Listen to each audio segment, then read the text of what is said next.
Aron mas siguro ang kalawasan sa mga nabilanggo o ang kalimpyo sa mga prisuhan, nagpahigayon ang Mandaue City Police ug halapad nga disinfection. Pangumustahon nato ang implementasyon ini sa live report ni Nico Sereno. Nick.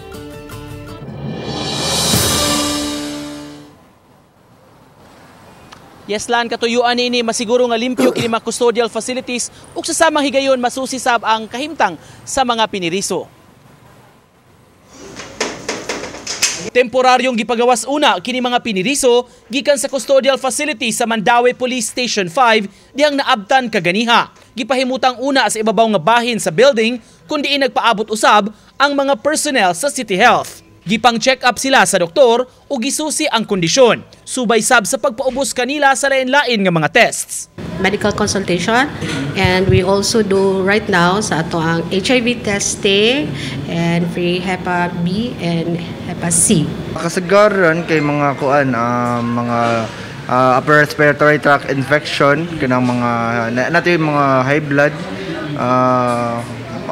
mostly mora na siya. Kasagaran dito kay mga essentially kanang okay lang jud, essentially well lang jud sila.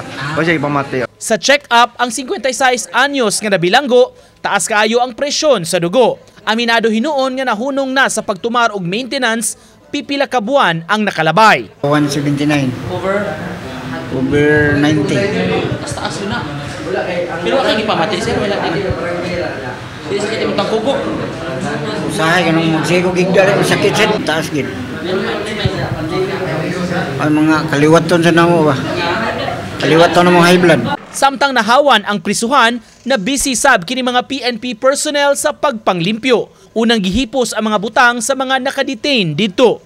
Dayon gipa-disinfect ang lugar sa taga Mandaue DRRMO. Katuyuan niini mapalimpyuhan gyud ang custodial facilities aron masiguro ang kaluwasan sa tanan. Gimando kini sa City Police Director.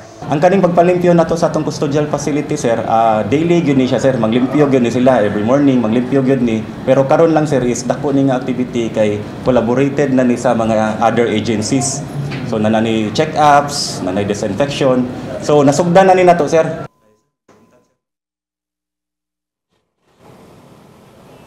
Lan una nakapahigayon og disinfection o clean up sa Station 1 sa Mandaue City gihapon ug himosab kini sa musunod pa nga mga adlaw sa lain pa nga mga police stations diha sa Mandaue tungod kay regular naman unya kini mga programa nga gilusad sa Mandaue City Police. Lan.